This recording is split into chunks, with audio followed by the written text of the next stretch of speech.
ये तस्वीरें हैं इंडिया गठबंधन की, जो तीसरे दौर की बातचीत मुंबई में आज बैठक हुई। कल पूरे दिन में फाइनल हो जाएगा कौन होगा कन्वेनर, कौन कौन लोग कमेटी में होंगे और कौन होगा प्रधानमंत्री। लगभग प्रधानमंत्री का पद तो तय हो चुका है, मैं उसको वीडियो के बाद में बताऊंगा। लेकिन बीजेपी ने एक अपनी अलग ही रणनीति का फैसला किया है। 18 से 22 सितंबर को विशेष संसद का सत्र बुलाया जा रहा है। सूत्र बताते हैं कि वन नेशन वन इलेक्शन की बात होगी। नमस्कार, मैं शंभू कुमार सिंह और आप देख रहे हैं नेशनल दस्तक। क्या बीजेपी घबरा गई है? क्या नरेंद्र मोदी को अब रास्ता नहीं मिल रहा है? और वन नेशन वन इलेक्शन के बहाने वो क्या चाहते हैं?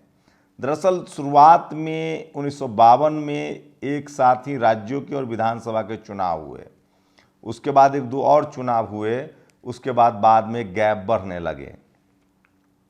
इससे दिक्कत क्या होगी, इससे फायदा क्या होगा?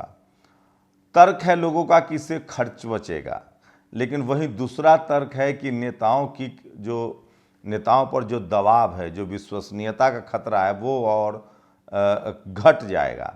सोचिए, जब हर 5 साल पर चुनाव में जाना पड़ता है, जैसे मान लीजिए केंद्र में बीजेपी की सरकार है और झारखंड में हेमंत सोरेन की सरकार है, तो हेमंत सोरेन पर भी दबाव है, वहीं बीजेपी पर भी दबाव है कि भैया झारखंड चुनाव जीतना है तो कुछ तिकरमबाजी करें, कुछ रियायत दें। अब सोचिए, अभी मोदी जी की सरकार है, चुनाव सर पर लटक रहा है, 200 रुपये गैस का दाम हो गया कम।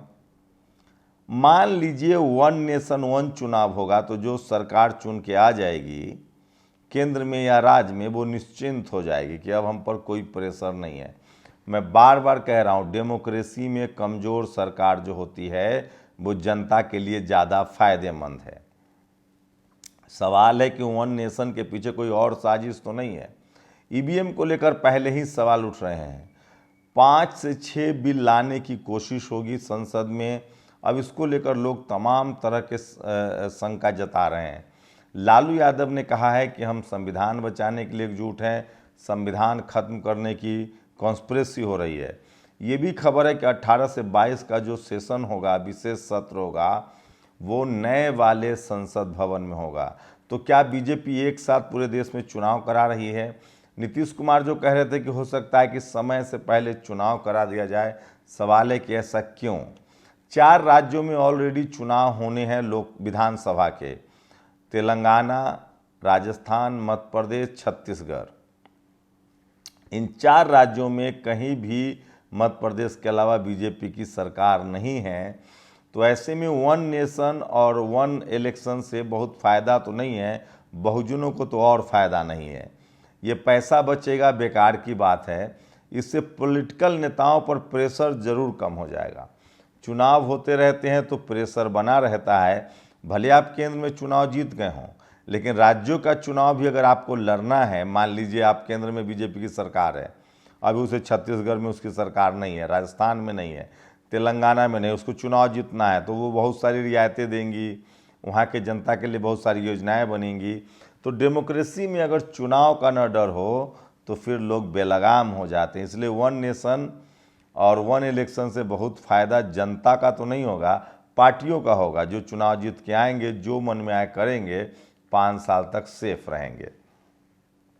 इसको लोग ईवीएम से भी जोड़ रहे हैं, 2024 के चुनाव से भी जोड़ रहे हैं। मैं फिर कह रहा हूँ, मोदी सरकार बहुत सारे ऐसे फैसले ले रही है, चाहे वो नोटबंदी हो, आपने देखा, अब G20 की बैठक हो, वहाँ लोगों को तो विपक्षी यूनिटी लगभग बनता हुआ दिख रहा है। ये तस्वीरें देखिए, लेकिन इसमें चंद्रशेखर, मायावती और ओवैसी की जरूर कमी महसूस हो रही है। हो सकता है कि चंद्रशेखर, मायावती जी ने जिस तरह से इनकार कर दिया है, तो चंद्रशेखर एक बड़ा चेहरा हो, लेकिन मुस्लिम रिप्रेजेंटेशन तो है। मुस्लिम रिप्रेजेंटेशन के रूप में आपको बता दें कि उमर अब्दुल्ला भी इसमें है। उसके बाद जो वहाँ से जम्मू कश्मीर से महबूबा मुफ्ती भी इस गठबंधन में है। शेड्यूल कास्ट के रूप में मल्लिकार्जुन खड़गे दिख रहे हैं, आदिवासी के रूप में हेमंत सोरेन दिख रहे हैं। उसके बाद जो हैं चिराग पासवान नहीं है इसमें। उसके बाद आपको बता दें कि मायावती नहीं है। चंद्रशेखर हो सकता है कि इसमें देर सवेर आ जाएं। देखिए अभी तो ऊँट बहुत इधर उधर पलटी मारेगी, देखिए क्या होता है। लेकिन एक बात तो तय है कि बीजेपी सकते में है, परेशान है, घबरा रही है। सूत्र बता रहे हैं कि 450 सीटों पर लगभग कैंडिडेट तय हो जाएगा कि कौन पार्टी कहां लड़ेगी। विपक्षी नेताओं की कोशिश है कि एक के बदले एक ही कैंडिडेट दिया जाए। जैसे मान लिया पश्चिम बंगाल में कांग्रेस, सीपीआई और ममता एक साथ लड़ेंगी, मजबूत होगी स्थिति। दिल्ली में कांग्रेस, आम आदमी पार्टी एक साथ लड़ेगी, मजबूत होगी स्थिति। मुझे लगता है कि बीएसपी का अकेले चुनाव लड़ना सीटों के लिहाज से तो बेहतर फैसला नहीं है। अगर इससे अच्छा है वो एनडीए गठबंधन में चली जाए, बीएसपी एनडीए में चला जाए, वो भी उसके लिए राजनीतिक रूप से फायदे का सौदा होगा। या फिर तमाम राज्यों में उन्हें एक बड़ा अलायंस बनाना पड़ेगा। जैसे राजस्थान में उन्हें हो सकता है बेनीवाल के साथ एक गठबंधन करना पड़े। तमाम छोटे छोटे दलों को अगर वो ले के चाहें तो वो कुछ सीटें निकाल सकते हैं। लेकिन ऐसे दौर में जब पूरा पोलराइजेशन है, या तो आप धर्म के नाम पर वोट दीजिए तो बीजेपी को देंगे, या धर्म के नाम पर वोट नहीं दीजिए तो आप बीजेपी के खिलाफ कैंडिडेट देंगे। फिलहाल देश में मुस्लिम, शेड्यूल कास्ट, उसके बाद शेड्यूल ट्राइब, उसके बाद ओबीसी, उसके बाद किसान कम्युनिटी, जाट, पटेल, मराठा, गुर्जर, ये सब बीजेपी से सबसे ज़्यादा नाराज चल रहे हैं। तो ज़्यादातर जो गैर सवर्ण वोटर हैं वो अब एकजुट हो रहे हैं, उनके नेता एकजुट हो रहे हैं। सवर्ण वोट अभी भी बीजेपी के साथ बना हुआ है। तो क्या लगता है 18 से 22 जो कोशिश है कि एक साथ एक नेशन एक चुनाव हो, क्या ये आइडिया सही है? इसके पीछे कोई कॉन्स्पिरेसी तो न लग रही है? लेकिन विपक्षी दलों ने एक बड़ा जो काम किया है वो है मीडिया को, अल्टरनेट मीडिया, सोशल मीडिया को उन्होंने अपना हथियार बना लिया है। सारे अपडेट्स वो सोशल मीडिया पर डाल रहे हैं, टीवी अखबार के सहारे वो नहीं बचे हैं।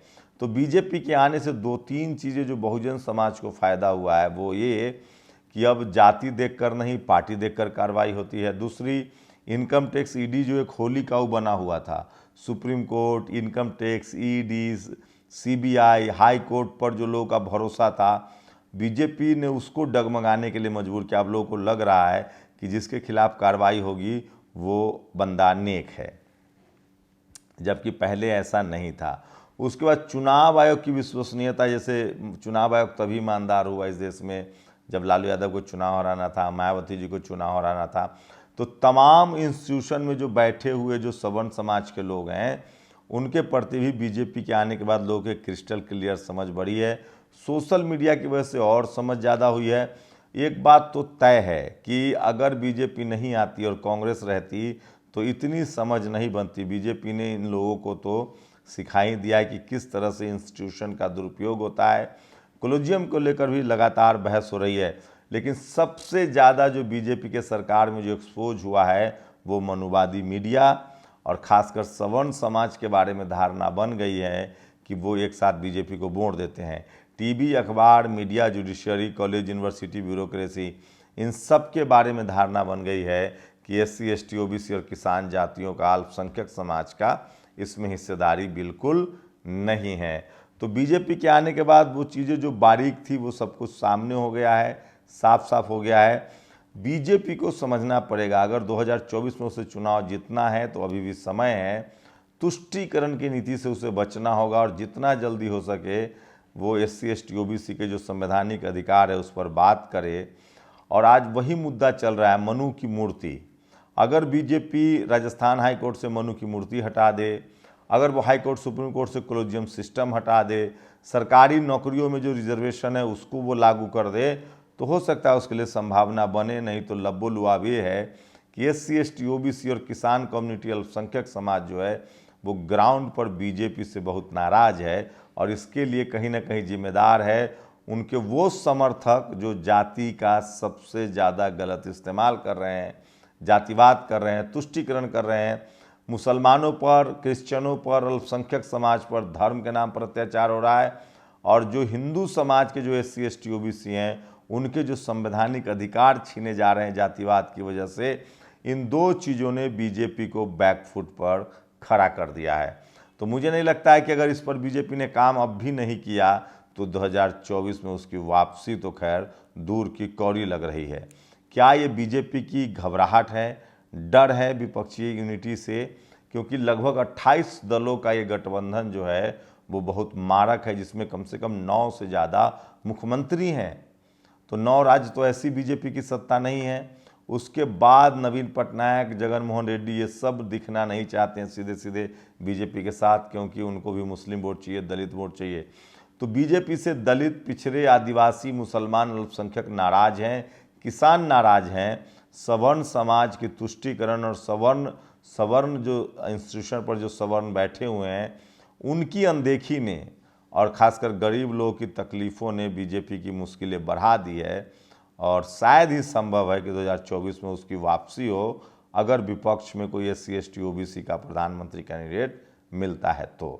क्या लगता है 18 से 22 सितंबर तक जो अधिवेशन है, क्या वन नेशन वन चुनाव से बीजेपी को फ़ायदा होगा या उसका डर जो है वो सामने आ गया है? अपनी प्रतिक्रिया जरूर दीजिए। शुक्रिया। नेशनल दस्तक की आपसे गुजारिश है कि अगर इसको बचाना चाहते हैं तो नेशनल दस्तक को सब्सक्राइब करने के लिए रेड कलर के सब्सक्राइब बटन को दबाएं, फिर बेल आइकन की घंटी दबाएं। नेशनल दस्तक को बचाने के लिए बहुत जरूरी है कि हर खबर को शेयर करें, लाइक करें, कमेंट जरूर करें।